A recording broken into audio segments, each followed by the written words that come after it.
Bonjour, moi c'est Lucie et bienvenue sur mon podcast 3615 Kumquat. Kumquat, c'est un jeu de mots entre le fruit et mon nom de famille. Aujourd'hui, on va partir sur un podcast plus classique, sans thématique, avec ce que j'ai fini de tricoter et de coudre. Comme ça changera un petit peu. Et j'ai oublié un test dans le précédent podcast que j'ai rajouté aussi. Allez, c'est parti! Dans le monde du do-it-yourself, le peuple est représenté par deux groupes distincts mais d'égale importance. La couture, qui utilise du tissu, et le tricot, qui utilise de la laine. Voici leur histoire. Alors on va commencer avec ce que je porte. Donc le gilet que j'ai quasiment fini, le gilet Kent, la dernière fois que nous sommes vus, il n'avait pas de boutons. Donc là vous voyez les petits boutons en bois. Et il n'a pas encore les poches parce que je voulais vous montrer quelque chose. En fait, les poches sont tricotées séparément et je les ai bloquées. Alors l'intérêt du blocage, c'est que ça va faire ressortir le motif. Si j'enlève les fils, ce serait mieux.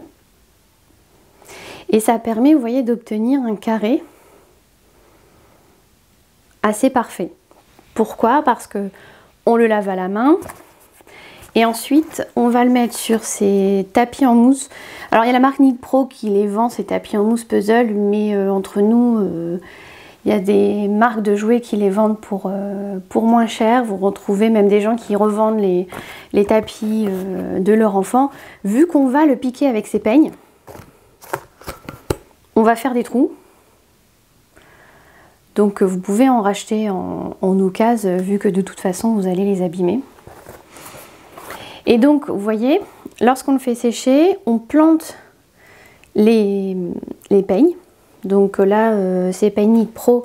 Donc j'en ai de taille moyenne et j'en ai des plus petits. Donc ça permet de vraiment bloquer l'ensemble du projet. Et puis là, je me suis dit, c'est plus facile de vous montrer bloquer des petites poches que tout le gilet en entier. Et l'intérêt, donc, c'est à la fois que ça va prendre la bonne forme. Je ne le faisais pas avant et je l'avais vu sur Instagram. Pourtant, je tricotais du fil d'art. Et si vous tricotez toujours du fil d'art, vous avez à la fin du projet, il y a marqué d'épingler et de jeter la vapeur pour que ça prenne les bonnes dimensions. Et moi, je ne voyais pas trop l'intérêt, surtout qu'en plus, j'avais pas trop envie de balancer de la vapeur sur de la laine. Bon, après, quand c'est de l'acrylique, c'est moins gênant, mais j'obtenais pas un meilleur résultat en faisant ça, donc je voyais pas trop l'intérêt. Donc quand j'ai vu qu'il y avait quelqu'un qui utilisait la méthode du blocage, je me dis je vais essayer. Et j'avais essayé sur une écharpe tricotée en 2 ou 2,5, je sais plus. C'est complètement irrégulier, c'est vraiment très dur d'être régulier sur quelque chose de très très fin. Et après le blocage, on avait l'impression que j'avais été régulière tout du long. Donc là, vraiment, si vous tricotez régulièrement, vous pouvez investir dans ces petits tapis et ces peignes de blocage parce que c'est vraiment utile. Et le résultat obtenu, c'est que ça a la bonne forme et ça garde la forme pendant longtemps. C'est-à-dire que ça ne va pas se déformer non plus en le portant. Donc, un investissement à faire. Donc, je vais l'enlever. Bouger le micro. Pour vous montrer la robe que j'ai en dessous. A tout de suite. Alors me revoilà donc avec la robe. Donc c'est une période de l'année où c'est Rachel Seyepa qui dit on joue à l'oignon, c'est-à-dire que j'ai mon t-shirt, ma robe, mon gilet, mon écharpe ou mon châle le matin parce qu'il fait 0 et l'après-midi il fait 15 degrés, donc on commence à tout enlever. Donc là effectivement je commençais à avoir chaud avec mon gilet. Donc la robe, c'est toujours une robe du livre de Marie Poisson. S'il y en a qui sont étonnés parce que le livre, il propose des patrons de t-shirts. Mais en fait, elle explique après dans le livre comment transformer ça en robe courte ou après on peut s'amuser. Vous voyez, moi j'ai rajouté 2 énormes rectangles pour faire une robe longue. Et là, ce haut est extrêmement facile puisque c'est un haut kimono. Donc vous n'avez pas de manches. Les manches sont comprises dans la pièce avant et la pièce arrière. Donc c'est un tissu de chez Mondial Tissu, de l'été dernier, que j'aime beaucoup. Et donc je m'habille souvent comme ça pour aller au travail. Du coup les élèves sont un peu étonnés des fois quand je mets des pantalons parce que j'ai plein de robes. Et donc du coup je l'ai cousu l'été dernier et j'en ai pas cousu de de nouvelles depuis, mais j'ai du tissu qui attend, donc je pense que prochainement je vais en coudre, si j'en ai cousu une jaune, et je vais en coudre une autre dans les gris avec des motifs, et du coup je pense que je ferai un épisode de podcast spécial où là je vous montrerai toutes les robes justement que j'ai cousues avec ce livre. Donc je vous disais que j'avais eu un oubli. J'avais aussi testé pour Elong avec Anna, sauf que le gilet du test, bah je l'ai plus, puisque je l'ai testé pour quelqu'un d'autre. Puisque souvent, dans les tests, il y a plusieurs tailles, et les designers vont prendre entre 1 à 5 personnes par taille. Et à chaque fois, les gens disent oui, vous n'êtes pas très inclusif, vous faites des petites tailles, vous faites pas des grandes tailles. Mais à chaque fois, il leur manque des testeurs dans les grandes tailles. Et comme j'avais très envie de ce gilet et il n'y avait plus de place dans ma taille, mais dans les très grandes tailles, du coup j'avais tricoté un gilet pour ma copine Gwenola. Et bah en fait quand on teste, on a le patron dans toutes les tailles. Donc après je l'ai refait pour moi. Donc c'est pour ça que quand je l'ai vu, je me suis dit c'est pas un test, puisque c'était ma version. Mais au final, avant d'avoir ma version, je l'ai testé et en grande taille adulte, puis en enfant. Puisque quand on était dans le groupe de test pour l'adulte, Anna nous a demandé si on voulait aussi le tester pour des tailles enfants.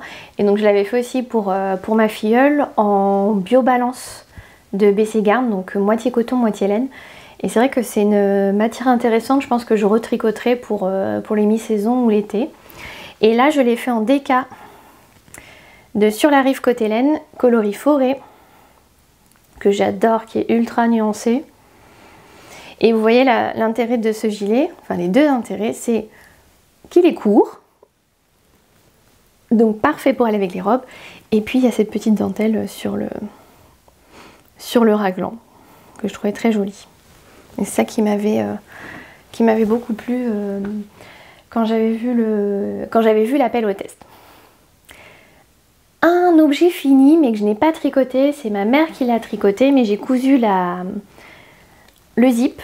C'est un petit gilet enfant, c'est un modèle fil d'art, et je crois que c'est la deuxième fois qu'elle le fait, parce que c'est la deuxième fois qu'elle me demande de coudre une glissière, et je trouve que c'est une bonne idée quand même, parce que enfin, si vous avez des enfants, vous me direz, mais je trouve plus facile d'enfiler quelque chose avec une glissière plutôt que de passer 3 heures à boutonner, sachant que on l'a vu, la taille, ils n'ont pas l'âge, mais il y a des plus grandes tailles dans ce modèle. À un moment donné, ils ont la motricité fine suffisante pour pouvoir fermer eux-mêmes leur glissière plutôt que des boutons. Donc voilà. Donc il me semble qu'elle l'a fait en laine Charlie. Mais j'aime bien ce système de rayures, mais de rayures texturées, de point mousse et de jersey, avec la glissière qui va avec, en plastique. Donc du coup il y a moins de chances que ça s'accroche dedans. Alors je n'ai rien fini en tricot, mais j'ai été choisie pour le test de Yarnflex que je vous disais dans le précédent podcast, pour ce petit haut. Du coup là je me rends compte que j'ai montré un gilet noir, un haut noir, un gilet gris, et j'ai du gris et du noir en couture aussi à vous montrer. Ça va être joyeux. Heureusement qu'il y avait le vert sur la rive côté laine. Donc c'est un petit haut d'été en raglan. Donc la laine noire, c'est la laine de Madeleine et Philibert en mérino nylon coloris Bastia. Et on a sur le devant une dentelle. Alors comment vous la montrer? Et le problème, c'est qu'elle n'est pas bloquée. Donc vous avez, c'est un petit peu là, un motif avec des jetés et des rangs verts endroits. J'ai vu sur la version de Audrey qu'elle avait fait 4 répétitions. Moi je pense que je vais être à 4,5, 5 répétitions. Et là j'en suis à 3 répétitions, j'ai commencé à la 4e. Donc j'ai commencé lundi. Et là on peut remercier toutes les visioconférences qui permettent de de tricoter en même temps qu'on écoute. Alors je pense que ça peut faire bizarre à certaines personnes de se dire vous tricotez et en même temps vous écoutez, mais moi je suis un peu hyperactive, donc ça me permet de concentrer. Et ça m'empêche pas de participer, de répondre et en même temps du coup d'avancer mon tricot. Donc là, on va avoir le corps qui est bientôt fini. Je le mets à l'envers comme ça vous verrez. Donc je l'ai commencé lundi, il y a ça. Il y aura des très courtes manches et le bas du corps se termine par des bandes de point mousse. Donc ça changera un petit peu des côtes aussi. Et je crois qu'il y a des bandes de point mousse aussi sur les manches. Donc j'ai demandé à Audrey si je pouvais vous le montrer. Donc c'est pas un test secret. Même si au final on voit pas grand chose. Donc elle l'a choisi, elle a dit oui c'est un petit ODT simple où effectivement il faut 1-2 écheveaux selon les tailles, puisqu'il y a 12 tailles quand même dans son modèle. Et encore le même problème, elle n'a pas de testeuse ou testeur pour les très grandes tailles. Donc c'est bien de demander des grandes tailles, mais au final, si on n'a pas les testeurs, alors qu'ils leur laissent plus de temps, alors je sais que vous pouvez regarder si vous faites des grandes ou des très grandes tailles, avant d'acheter un patron, lisez bien sous la description. Parce que des fois il y a des petits messages du créateur qui dit cette taille et cette taille n'ont pas été testées. Si vous voulez faire ces tailles-là, envoyez-moi un mail et souvent ils vous envoient le patron gratuitement pour que vous puissiez le faire dans votre taille et justement faire un retour sur ces tailles. Donc regardez bien les descriptions avant d'acheter un patron. Et c'est valable, enfin moi je parle des grandes tailles et très grandes tailles, mais ça marche aussi pour les très petites tailles. Il y a des fois moins de testeurs aussi sur les très petites tailles, sur les XS et les XXS. Donc à vérifier avant d'acheter un patron si vous ne pouvez pas aider finalement le créateur, si vous avez craqué sur un modèle et l'aider en le tricotant dans votre taille. Donc là elle l'a tricoté, elle a dit oui il n'y a que 1 ou 2 écheveaux. Et autant profiter de ce projet là pour faire des couleurs. Moi je le fais en noir. Je le fais en noir parce que je me dis voilà à chaque fois j'ai des robes comme je vous dis assez bariolées, vous verrez dans le prochain podcast quand je vous les montrerai. Et du coup vous voyez là ça sera parfait avec ce orange rouille comme il y a des feuilles panthère noir et blanc sur du rouille. Vous voyez c'est sobre comme motif. Donc du coup le petit t-shirt noir il sera bien. Et donc en plus moi je vous expliquerai, je fais souvent des robes à manches courtes ou sans manches. Comme ça je mets des t-shirts manches longues quand il fait froid. Je les enlève quand on a la mi-saison et je joue à l'oignon. Donc là pour le tricot, une fois que j'ai fini le corps, le Rock Peak cardigan en rouge, je ferai les manches parce que dessus il y a les mini aiguilles en 3,75 que j'aurai besoin pour faire les manches pour celui-ci. Mais comme celui-ci, je crois qu'on doit finir le test mi-avril et Audrey m'a dit qu'il sort le 6 mai normalement. Donc, je suis en avance, hein. J'aurai le temps de finir des manches. Comme ça, j'espère pouvoir vous montrer l'avancée du Rock Peak cardigan au prochain podcast. Et celui-ci, normalement, fini et bloqué. Donc, on va passer à la couture. Alors dernièrement en couture, j'ai pas été très productive parce que j'étais fatiguée. Et alors autant le tricot, j'arrive même fatiguée à le ressortir, à faire 2-3 rangs. Autant la couture, ça demande déjà de libérer tout mon bureau, sortir le matériel, faire du bruit. Et alors faire du bruit avec mon mari qui est en télétravail et qui a des réunions téléphoniques quasiment toute la journée, c'est pas très compatible. Même si ma nouvelle machine fait pas beaucoup de bruit, mais la surjeteuse c'est infernal. Et alors avoir des vibrations et du bruit quand on est fatigué, c'est pas l'idéal. Sauf que là, j'étais un petit peu obligée entre guillemets de coudre parce que il y a eu 2 naissances au mois de janvier. Et vous avez dû voir sur Instagram, j'ai fait une couverture avec des petits blaireaux. Donc ce tissu, c'est un tissu doudou réversible. Donc vous voyez, on a les motifs à l'endroit, à l'envers, il n'y a pas d'endroit ou d'envers. Donc du coup, au lieu de le doubler, parce que souvent je doublais les tissus pour comme ça on cache l'envers avec un double tissu, soit avec une couverture tricotée, soit avec un autre tissu. Là j'ai mis du biais noir. Donc, vous voyez, encore du gris et du noir. Ils sont mignons quand même ces petits blaireaux. Et donc j'avais fait la couverture pour le petit Arthur avec un ensemble, avec un tissu avec des renards, comme ça faisait le petit garçon de la forêt. Et on a un autre couple d'amis qui ont eu un Gabriel. Et donc il me restait de quoi faire une deuxième et je lui ai proposé. Donc là maintenant que je vous l'ai montré terminé, je vais pouvoir lui poster. Et donc en fait c'était vraiment ultra rapide comme projet. Donc si vous avez des cadeaux de naissance de dernière minute, allez dans les magasins, souvent les couvertures les tissus en doudou, ils ont rarement de recto verso. Non, ils ont souvent du recto verso, c'est-à-dire que soit c'est le même motif des deux côtés, et soit ça peut être des fois, j'ai vu aussi des motifs différents selon le recto verso. Donc ça aussi, ça peut être rigolo. Et ce qui veut dire que vous n'avez pas besoin de doubler avec un deuxième tissu, et il faut poser du biais. Et c'est pas, bon, c'est pas passionnant de poser du biais, mais au moins c'est rapide. Et donc voilà, encore du gris et du noir, mais c'est mignon. Avec des blaireaux. Et ensuite j'ai plusieurs choses à coudre.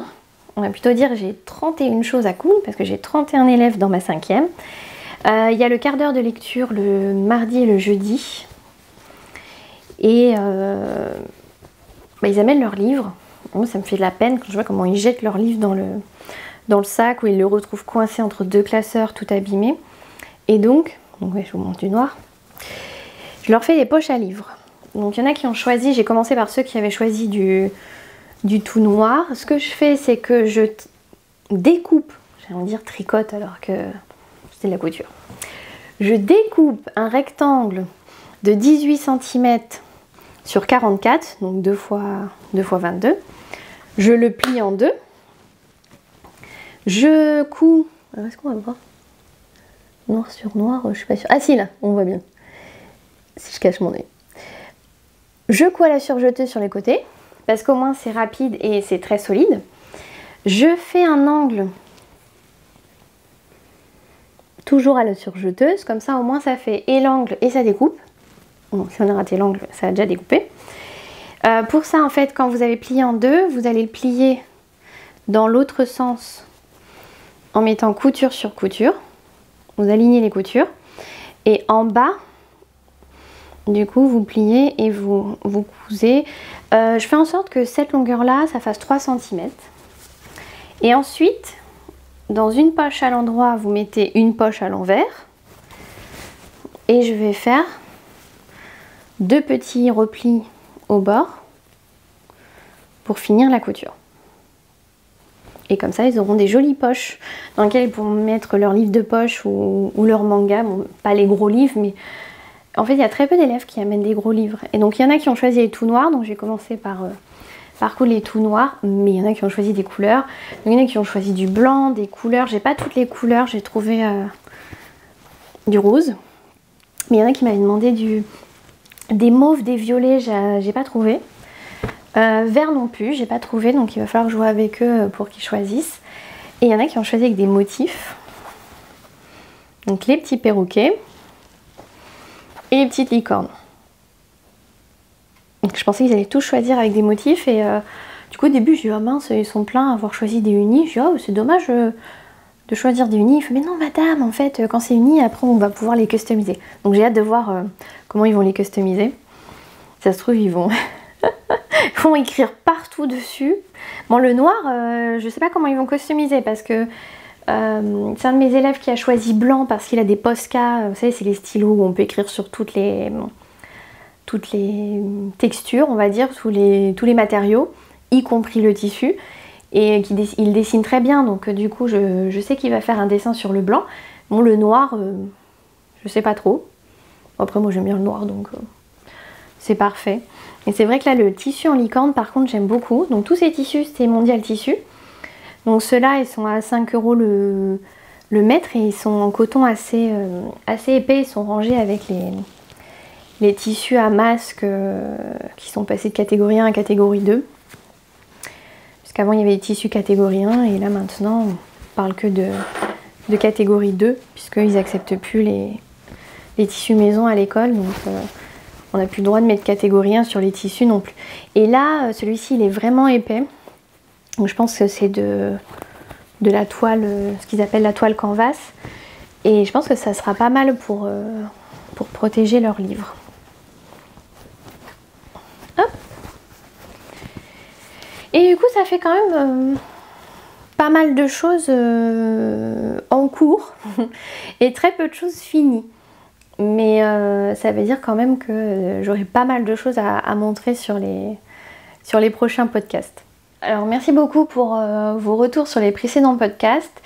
Si je me suis lancée, c'est parce que là, le contexte actuel, on ne peut plus faire de salon, on ne peut plus voir les copains, les copines au restaurant pour faire des apéros tricot. On en discutait avec Emma de Tricolibri. Et du coup, de pouvoir vous montrer tout ce que je fabrique, avoir vos conseils, vos retours, ça me fait très plaisir. Et j'espère qu'on va continuer de faire un petit bout de chemin ensemble. Merci d'avoir regardé cet épisode et à bientôt.